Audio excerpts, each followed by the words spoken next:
started off, him and about 32 other people all came into the fancy restaurant that I was working in. And they were all there for Tati's birthday. And Tati and her husband came in and they helped set up the big table and everything, so we knew that they were coming. And at that time, I really didn't know who James Charles was. I recognized his face, but I didn't know who he was. So when he came in with everyone, it was kind of a big surprise. So when he came into the restaurant, I noticed him and his kind of entourage. Throughout the night, James and his friend and everyone, they just kept looking at me, but especially James. And he was looking at me. Later on that night, he started talking to the other employees about me, asking me if I had a Valentine. This was on Valentine's Day. And he kept asking the waiters if I was single and if they thought I was very attractive. Well, he especially thought that I was very attractive and he wanted to get my phone number and all that. But the wait staff at my restaurant didn't let that happen. He left and it kind of just went untalked.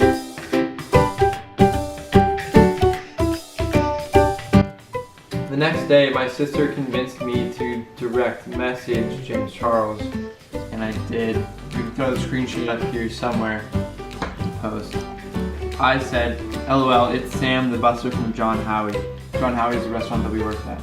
He replied with OMFG, and then I replied with LMAO. And he asked me how I was, and then you can kind of read here, sorry about last night, you're very attractive. And then I responded with, it's all good, very flattering actually. And he said, love that, did not know you were 19, oh my god, I am too. We proceeded to talk for a while. It was his last night in Seattle. He actually invited me out to his hotel. At that time, I was bi-curious. I had never done anything with a guy before, and I was curious.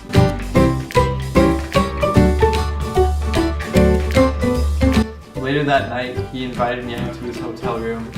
When I got there, in the video, he said I was brought up by 4 security guards, but in reality, I was brought up by 1 concierge. But besides that, I get to the hotel room, we say hi, it's all fine. We end up watching a movie, and after that movie he asked to kiss me. And I was very nervous because I had never done anything with a guy and I was bi-curious, so I said yes. And we ended up making out for around an hour, and if I'm being honest, he's the worst kisser I've ever kissed. Way too much tongue. Yeah, but besides that, so he didn't want me to leave from the hotel room, and he kept telling me to stay, like, please stay, don't leave me, all this and that, but I really wanted to go home, so I left. And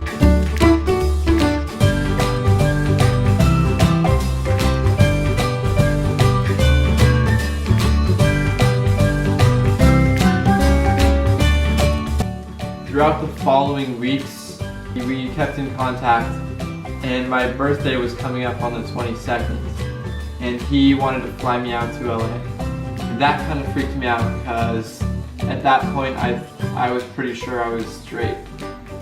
So I told him in a long text message that I am straight and that if he were to fly me out, I wouldn't think it was right if I wasn't attracted to him. But if he still wanted to fly me out as friends, I gave that as an option to him. So he declined my offer and canceled the flight, and that's when he got really sad and emotional. He took to social media, and his response to me was that he didn't think that I was straight. He told me, you're not straight.